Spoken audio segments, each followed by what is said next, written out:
Question number 15, shloka शब्द के सभी अक्षरों को कितनी प्रकार से गठित किया जा सकता है तो कि जिसमें स्वर एक साथ ही आए।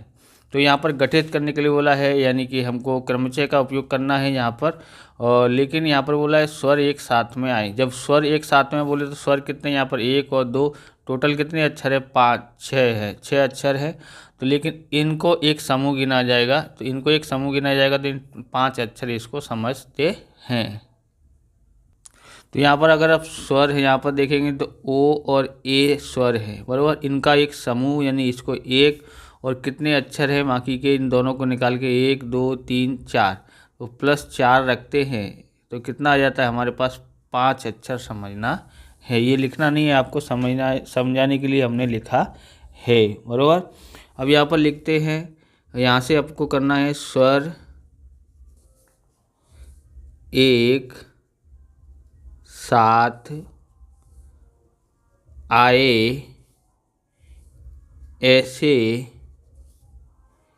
शब्दों की कुल संख्या। तो यहाँ पर देखेंगे 2 स्वर है, दोनों को साथ में लिख रहे हैं इसलिए 2 यहाँ पर 2P2 आ जाएगा, बराबर।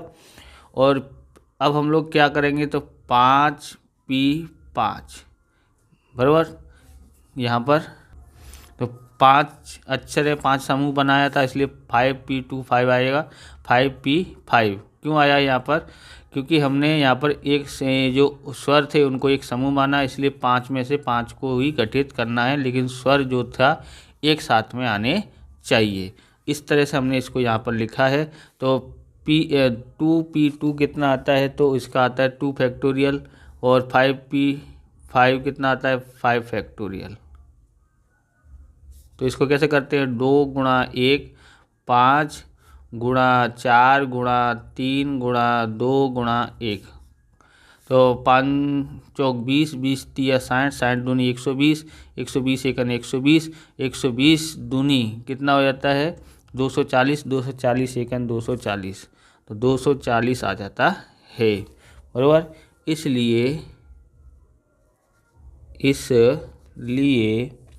स्वर एक साथ हों ऐसे कुल 240 शब्द बन सकते हैं। कितने शब्द बन सकते हैं, तो यहाँ पर 240 शब्द बन सकते हैं। आप इस प्रकार की वीडियो देखना चाहते हैं तो डिस्क्रिप्शन में आपको अकाउंट और स्टेट की अलग अलग वीडियो की प्लेलिस्ट की लिंक मिल जाएगी, वहाँ से आप देख सकते हो। चैनल पर नए चैनल को सब्सक्राइब करना, क्योंकि हम इस प्रकार के वीडियो आपके लिए बनाते रहते हैं। अब देखेंगे क्वेश्चन नंबर हम लोग देखेंगे 16वां। एक कार्यक्रम में 7 वक्ता, बराबर। तो एक कार्यक्रम में 7 वक्ता ABCDEFG को भाषण देने हेतु आमंत्रित किया गया है। प्रत्येक वक्ता को बारी बारी से भाषण देना है, बराबर। यदि वक्ता ए के पश्चात तुरंत बी को भाषण देना हो तो 7 वक्ताओं को कुल कितने प्रकार से गठित किया जा सकता है। तो यहाँ भी एक शर्त दी गई है कि ए के पश्चात कौन आना चाहिए, बी ही आना चाहिए, चाहे आप कैसे भी उनका क्रम अदला बदली करो। तो यहाँ आपको समझना पड़ेगा, थोड़ा समझना पड़ेगा। ए के बाद हमको यहाँ पर क्या बोला है, बी आना चाहिए। ऐसा नहीं होता है। आगे ये हमने 2P2 लिखा है, फिर ये लिखा है, इसका मतलब ये था कि हम लोग ओ को भी आगे लिख सकते थे या ए को भी आगे लिख सकते थे, ओ को भी आगे लिख सकते थे या ए को भी, इसलिए 2P2 लिखा। इसके अंदर ऐसी कंडीशन नहीं है, इसने ऐसा बोला है कि पहले ए लिखना है बाद में बी। तो इसको समूह तो एक गिनेंगे, लेकिन हम लोग इसको यानी कितने हो गए, इन दोनों को साथ में, बाकी के कितने बचे अक्षर 1 2 3 4 5, यानी इसको 1 और ये 5 कितने हो जाते हैं 6।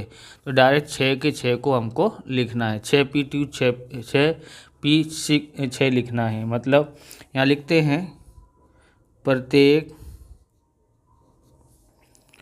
वक्ता को क्रमानुसार आमंत्रण देना है। देना है। इसलिए 6P6 रीति से दे सकते हैं। बराबर, कोई भी आएगा तो हम लोग क्या बोलते हैं, इसके बाद कौन आता है, बी आएगा, बी के बाद कौन आता है, सी, यानी कि इसको हम अदला बदली कर सकते हैं, लेकिन इन दोनों को ए के बाद तो बी ही लेना है। जब भी ए का नंबर आएगा तो बी को देना है। इसलिए 6P6 आया है। इसको हम कैसे लिखेंगे, इसलिए 6P6 बराबर 6 फैक्टोरियल होता है। 6 फैक्टोरियल का मतलब होता है 6 गुणा 5 गुणा 4 गुणा, फिर 4 गुणा 3 गुणा 2 गुणा 1, 1 का गुणा 2 से करते हैं 2, 2 तिया 6, 6 चौक 24, 24 पंजे 120, 120 छिक्का 720 आता है। बराबर, कितना आया है, 720 इसका आंसर आया है। इस प्रकार से ये वीडियो पूरा होता है। अगर आपको हमारा वीडियो अच्छा लगे तो लाइक करें, शेयर करें, कमेंट करें। चैनल पर नए चैनल को सब्सक्राइब करें। मिलते हैं नेक्स्ट वीडियो में। जय हिंद, जय भारत, वंदे मातरम।